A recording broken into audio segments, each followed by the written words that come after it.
तो आज का हमारा टॉपिक है विशेषण। विशेषण, उसके भेद और विभिन्न अवस्थाएं, उसकी कितनी अवस्थाएं होती हैं, उसके कितने भेद होते हैं, ये सब आज हम इसमें पढ़ेंगे। विशेषण क्या होते हैं?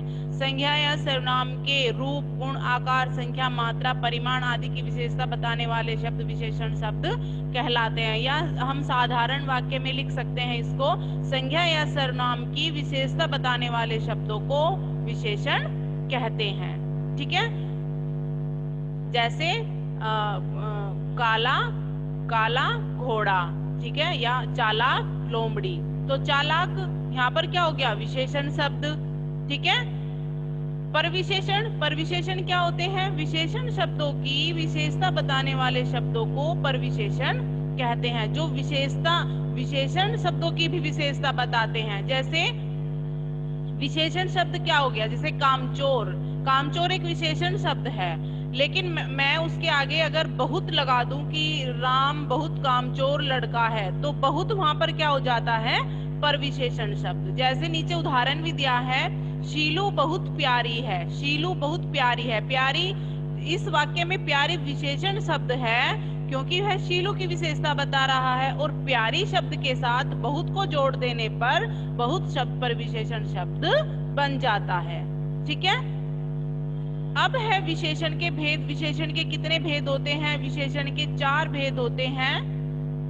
गुणवाचक विशेषण, संख्यावाचक विशेषण, परिमाणवाचक विशेषण और सार्वनामिक या संकेतवाचक विशेषण। सार्वनामिक विशेषण को हम संकेतवाचक विशेषण भी कहते हैं, क्योंकि ये किसी की ओर संकेत करते हुए जो विशेषण होते हैं, किसी की ओर संकेत करते हैं।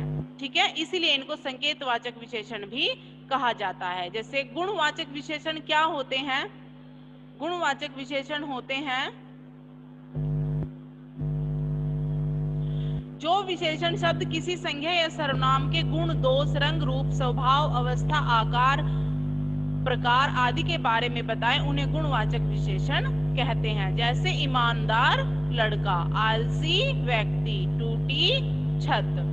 ठीक है, ये सब किस में आते हैं? गुणवाचक में। संख्यावाचक, संख्यावाचक जैसे नाम से ही है, संख्या, नंबर। ठीक है, तो जिसमें गिनती होती है, गिना जा सकता है, वे सब किस में आते हैं? संख्यावाचक विशेषण में। जैसे एक माला, कुछ पक्षी, 4 किताबें, ये सब किस में आते हैं? संख्यावाचक, अर्थात जिनको हम गिन सकते हैं, काउंट कर सकते हैं, वे सब किस में आते हैं? संख्यावाचक विशेषण में। ठीक है, परिमाणवाचक विशेषण, परिमाणवाचक विशेषण क्या होते हैं? जो विशेषण शब्द संज्ञा या सर्वनाम के माप तोल का ज्ञान कराए, अर्थात जिनको हम माप सकते हैं, तोल सकते हैं, उन्हें हम क्या कहते हैं? परिमाणवाचक विशेषण। जैसे कुछ मिठाइयाँ, अब मिठाइयाँ, अब हम मिठाइयों को तो गिन नहीं सकते हैं, इनको तो हम तोल के ही लेंगे। तो मिठाइयाँ 5 किलो, आम, ये सब जो तोलने मापने की चीज होती है, वे सब किस में आती है? परिमाणवाचक विशेषण में। जैसे 4 मीटर कपड़ा, है ना, ये सब किस में आएगा? 1 लीटर दूध, 4 लीटर दूध, कुछ लीटर दूध।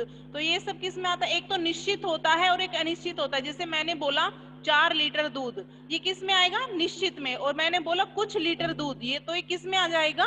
अनिश्चित में, कि हमें निश्चित नहीं है कितना दूध है। ठीक है, अब आता है हमारा सार्वनामिक विशेषण। सार्वनामिक विशेषण क्या होते हैं? जब सर्वनाम शब्द किसी संज्ञा शब्द से पहले जुड़कर उसकी विशेषता बताते। ये सर्वनाम शब्द किसी संज्ञा शब्द से पहले जुड़कर, जब सर्वनाम शब्द किसी संज्ञा शब्द से पहले जुड़कर उसकी विशेषता बताते हैं, उन्हें सार्वनामिक विशेषण कहते हैं। अब देखो, सर्वनाम शब्द, जो सार्वनामिक विशेषण होता है उसमें क्या होते हैं? सर्वनाम शब्द होते हैं, और वो किससे पहले जुड़ते हैं? संज्ञा से पहले जुड़ते हैं। जैसे वह लड़का, अब लड़का यहाँ पे संज्ञा शब्द है, और वह उससे पहले हमने वह लगाया, तो वह वहां पर क्या है? सर्वनाम। तो जो सर्वनाम शब्द संज्ञा से पहले जुड़ते हैं, उन्हें हम सार्वनामिक विशेषण कहते हैं। इन्हें संकेतवाचक विशेषण भी कहते हैं। जैसे यह मेरा घर है, यह मेरा घर है। ठीक है, इस किताब को रख दो, इस किताब, अर्थात संकेत करते हुए कह रहे हैं हम कि इस किताब को रख दो। ठीक है, उसके बाद विशेषण की अवस्थाएं, विशेषण की कितनी अवस्थाएं होती हैं? तुलना के आधार पर विशेषण की 3 अवस्थाएं होती हैं। विशेषण की कितनी अवस्थाएं होती हैं?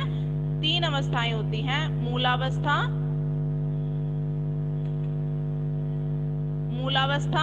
उत्तरावस्था और उत्तमावस्था। मूलावस्था, इसमें किसी एक व्यक्ति, वस्तु या स्थान आदि की सामान्य विशेषता बताई जाती है, उसकी किसी से तुलना नहीं की जाती। मूलावस्था में क्या होता है? इसमें एक व्यक्ति के बारे में बताया जाता है, जैसे प्रिया लंबी है, इसमें एक व्यक्ति के बारे में बताया जाता है। उत्तरावस्था में दो व्यक्तियों या दो वस्तुओं की विशेषताओं की आपस में तुलना की जाती है, उसे हम उत्तरावस्था कहते हैं। जैसे प्रिया किरण से अधिक लंबी है, तो यहाँ पर दो लड़कियों के बीच में तुलना हुई है, तो ये यहाँ पर क्या हुआ?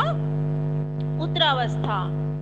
फिर आता है हमारा उत्तमावस्था। उत्तमावस्था में क्या होता है? जब बहुत सारे व्यक्तियों में से या वस्तुओं में से किसी एक की विशेषता बताई जाती है, उसे हम उत्तमावस्था कहते हैं। जैसे प्रिया सबसे लंबी है, प्रिया सबसे लंबी है अर्थात उसकी सबसे तुलना की गई है, तो यहाँ पर कौन सा अवस्था हुई?